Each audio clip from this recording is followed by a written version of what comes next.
Alhamdulillah, salatan wa salaman ala Rasulillah wa ala alihi wa sahbihi wa man wala. Asyhadu an la ilaha illallah wahdahu la syarika lah. Asyhadu anna Muhammadan abduhu wa rasuluh wa safiyuhu min khalqihi wa habibuh. أدى الأمانة وبلغ الرسالة وكشف الله به الغمة ليلها كنهارها لا يزيغ عنها إلا هالك. اللهم اجمعنا به كما آمنا به ولم نره ورزقنا حوضه واسقنا من يده الشريفة شربة لا نظمأ بعدها أبدا. اللهم آمين. Hadirin sidang jamaah salat subuh yang dirahmati Allah, bertemu kembali kita dalam pengajian As-Sirah An-Nabawiyah. Pada pertemuan yang lalu kita sudah menceritakan bagaimana kehidupan Nabi Sallallahu Alaihi Wasallam di masa beliau masih kanak-kanak, remaja, kemudian sampai masuk umur dewasa. Kemudian juga kita sudah menyebutkan beberapa tanda-tanda kenabian yang Allah berikan kepada diri Rasulullah SAW. Baik tanda itu berupa cerita yang pernah disampaikan oleh para nabi sebelumnya kepada umat mereka, baik agama Yahudi, Nasrani, ataupun tanda-tanda kerasulan yang ada pada fisik Nabi SAW. Di antaranya adalah khatamun nubuwah, seperti tai lalat di belakang bahu kiri Rasulullah SAW. Kemudian juga tanda meliputi tingkah laku Rasulullah, akhlak Rasulullah, sikap Rasulullah di masa beliau masih muda. Itu juga bagian dari tanda-tanda bahwa Muhammad ini bukanlah manusia biasa, tapi manusia yang sudah dipersiapkan oleh Allah untuk menjadi nabi untuk umat terakhir ini. Salah satu tanda itu adalah di saat Rasulullah melakukan perjalanan dagang ke negeri Syam ditemani oleh seorang budak dari Khadijah radhiyallahu anha yang bernama Maisarah. Dalam perjalanan ini Rasulullah singgah di sebuah pohon, maka dilihat oleh seorang pendeta yang bernama Nastura.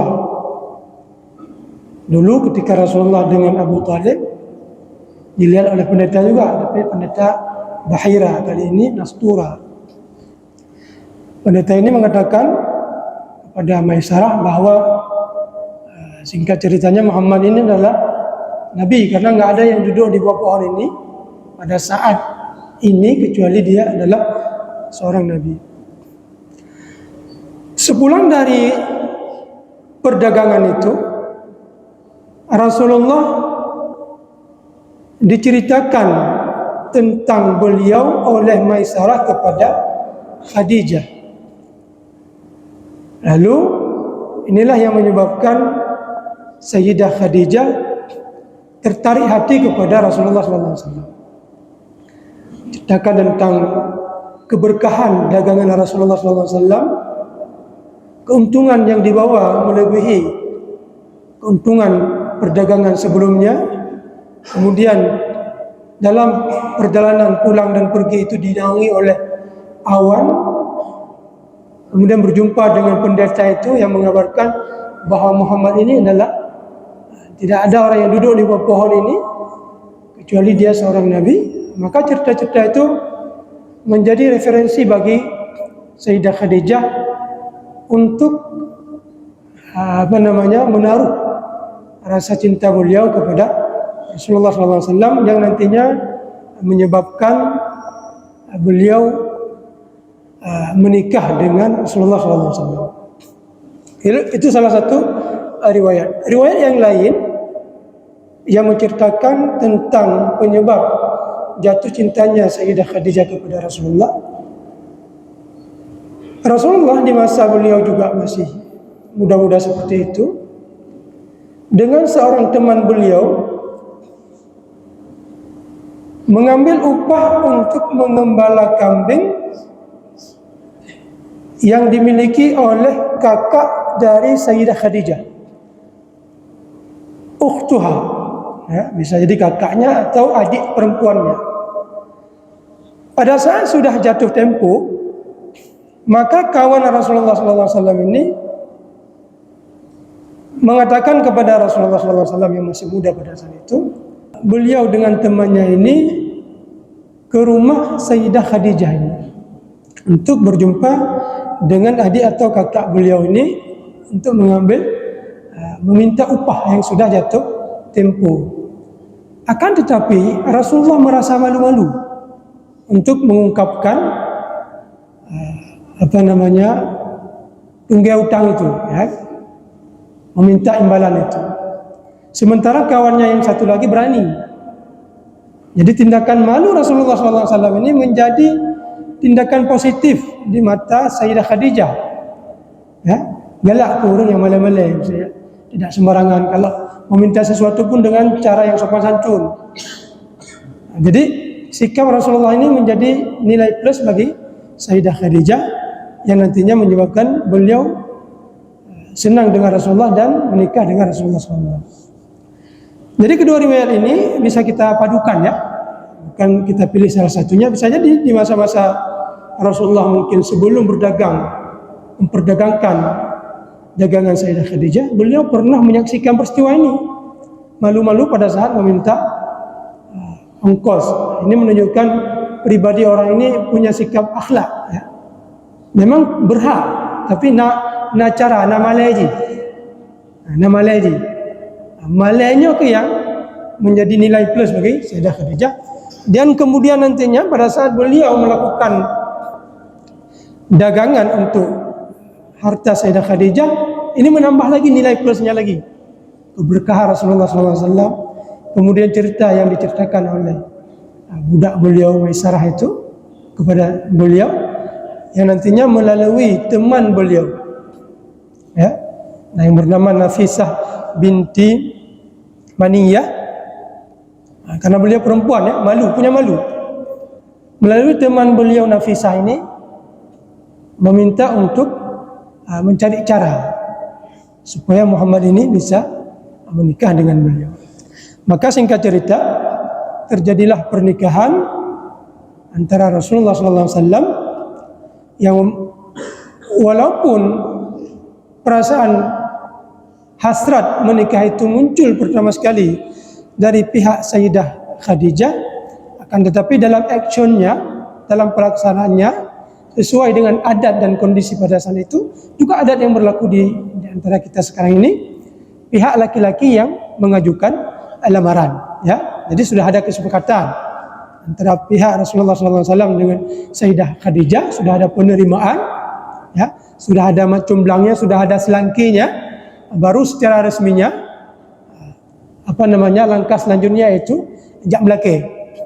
Maka diutuslah paman Rasulullah SAW, Abu Talib, melamar ke paman Sayyidah Khadijah karena ayah beliau sudah wafat pada saat itu. Terjadilah pernikahan dengan mahar 20 ekor onta yang masih muda. Itu mahar Rasulullah menikah dengan Sayyidah Khadijah. Siapa yang membayarnya? Yang membayarnya pihak Rasulullah SAW. Walaupun hasrat pernikahan itu bermuncul dari pihak Sayyidah Khadijah. Secara adat memang seperti itu. Laki-laki yang membayar mahar. Kemudian Sayyidah Khadijah ini sebelum menikah dengan Rasulullah SAW sudah pernah menikah dengan 2 orang laki-laki. Laki-laki yang pertama disebut Abu Halah. Abu Halah ini punya 2 orang anak. Anak yang pertama Halah. Halah ini laki-laki. Disebut sahabiyun. Beliau juga sahabat, ya. Jadi sempat hidup bersama Rasulullah dan beriman kepada Rasulullah SAW. Halah ini anak tiri Rasulullah SAW dari Sayyidah Khadijah. Kemudian anak yang kedua namanya Hindun. Hindun ini juga laki-laki. Jadi kata-kata Hindun, nama untuk Hindun itu bisa untuk laki-laki, bisa untuk yang perempuan. Hindun dalam bahasa Arab. Jadi Hindun dari anak Halah ini laki-laki. Sahabat juga, hidup bersama Rasulullah dan beriman kepada Rasulullah SAW. Setelah meninggal Abu Halah yang memiliki 2 orang anak, meninggalkan 2 orang anak ini, Sayyidah Khadijah selanjutnya menikah dengan laki-laki yang kedua. Namanya Atiq bin Abid. Dikaruniai seorang anak juga. Ada yang menyebutkan 2 orang anak. Anak yang pertama Hindun, sama namanya dengan anak Abu Halah. Tapi Hindun kali ini perempuan. Hindun kali ini perempuan. Dan dia sahabiyah juga. Pernah bertemu dengan Nabi dan beriman kepada Rasulullah SAW. Hidup bersama Rasulullah SAW. Kemudian anak yang kedua dari Atiq ini, bin Abid ini, ada yang menyebutkan namanya Abdullah. Ada yang menyebutkan namanya Abdul Manaf. Ini katanya qila, ya, ada. Jadi tidak disebutkan sudah beriman atau tidak beriman, hidup bersama Rasul atau tidak. Tapi waqila, ya, punya anak yang kedua namanya Abdullah, waqila Abdul Manaf. Jadi Rasulullah SAW pada saat menikah dengan seorang perempuan yang bernama Sayyidah Khadijah. Sayyidah Khadijah mantan istri dari 2 orang laki-laki yang umurnya pada saat itu 40 tahun dan umur Rasulullah SAW 25 tahun, beda 15 tahun. Beda 15 tahun. Dan ini perlu kita ketahui untuk kedepannya kita bisa menganalisa atau menolak tuduhan dari musuh-musuh orang Islam yang mengatakan Muhammadnya galak tak hina, tak ada promo. Jadi perlu kita ketahui Rasulullah menikah pertama sekali dengan seorang perempuan umurnya 40 tahun, mantan istri dari 2 orang laki-laki, na anak tiri lam lehero, ya, yang dijaga oleh Rasulullah SAW. Kemudian umur beliau 25 tahun. Jadi bagaimana kita katakan beliau ini suka pada perempuan. Sedangkan pada saat Sayyidah Khadijah wafat, yang pertama dalam hidup Rasulullah bersama Sayyidah Khadijah tidak pernah sekalipun mencoba atau punya hasrat ingin menikah dengan wanita lain. Tidak pernah. Bahkan setelah wafatnya Sayyidah Khadijah tidak juga ada keinginan untuk menikah, kecuali sudah diingatkan oleh para sahabat, ya Rasulullah, apakah anda mau kawin? Nyo kepingin janda, na saudah, nyo kepingin perawan, gadis, ada Sayyidah Khadijah. Itu pun usulan dari para sahabat, bukan inisiatif langsung dari Rasulullah SAW. Pada saat Sayyidah Khadijah wafat, yaitu di umur beliau 65 tahun dan umur Rasulullah SAW 50 tahun. Itu Rasulullah tidak langsung menikah dan sudah 50 tahun. Bayangkan seorang laki-laki sudah 50 tahun. Tentu saja keinginan hasrat untuk menikah itu mungkin lebih berkurang dibandingkan laki-laki yang umur 25 tahun, 30 tahun, 40 tahun. Baru di 50 tahun Rasulullah menikah dengan wanita lain dengan hikmah. ya, yang sudah Allah desain, Allah aturkan untuk kita jadikan pelajaran. Kemudian di antara keutamaan Sayyidah Khadijah ini dibandingkan dengan wanita yang lain yang ada di dunia ini, juga dibandingkan dengan ummahatul mukminin yang lain, disebutkan dalam hadis Rasulullah bersabda, khairu nisa'iha Maryam binti Imran wa khairu nisa'iha Khadijah bintu Khuwailid. Khairu nisa'iha, ya, dhamirnya ha. Ha itu dhamir kembali kepada muannats dalam bahasa Arab. Sebaik-baik wanitanya, jadi para ulama menyebutkan ha di sini adalah maksudnya as-sama, ya. Sebaik-baik wanita langit itu Sayyidah Maryam, karena Sayyidah Maryam sudah wafat. Dan sebaik-baik wanita bumi adalah Sayyidah Khadijah. Ya, mungkin pada saat itu Sayyidah Khadijah masih ada. Itu salah satu tafsirannya. Kemudian hadis yang lain Rasulullah SAW sabda, diriwayatkan oleh Sayyidah Aisyah, ma ghirtu, aku tidak pernah cemburu li ihda nisaihi ma ghirtu li Sayyidah Khadijah, seperti perasaan cemburuku kepada Sayyidah Khadijah. Wa kana Rasulullah sallallahu alaihi wasallam idza dzabaha syatan, Rasulullah kalau menyembelih seekor kambing, faqala ib'atsu biha ila asdiqai Khadijah, tolong bawa sepotong daging ini ke teman Sayyidah Khadijah. Jadi Sayyidah Aisyah cemburu nih, ya, cemburu. Kemudian dalam hadis lain Sayyidah Khadijah meriwayatkan juga Rasulullah selalu menyebut Khadijah, sehingga aku aghdabtuhu yauman, aku membuat beliau marah suatu hari. Apa tindakan yang membuat Rasul marah? Khadijah tapi. Begitulah omongan Sayyidah Aisyah kepada Rasulullah.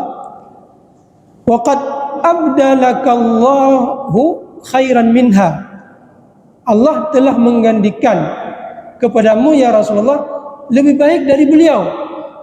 Maka Rasulullah, la, tidak ada yang lebih baik dari Sayyidah Khadijah. Waqad ruziqtu hubbuha, aku sudah dikaruniai perasaan cinta kepada Khadijah. Jadi inisiatif cinta itu bukan dariku, dari Allah, tanamkan kepada diri Rasulullah SAW. Ruziqtu hubbuha. Kemudian amanat bi, Sayyidah Khadijah beriman kepadaku pada saat orang lain tidak beriman kepadaku. Wa saddaqat bi, membenarkan ucapanku pada saat orang lain mendustakan ucapanku. Wa wasatni bimaliha, dan membantuku dengan harta yang dia miliki pada saat orang lain tidak mau membantuku. Wa ruziqtu minha walad, dan aku dikaruniai dari beliau anak, dan tidak dikaruniaikan dari orang lain. Itulah posisi Sayyidah Khadijah di mata Rasulullah SAW.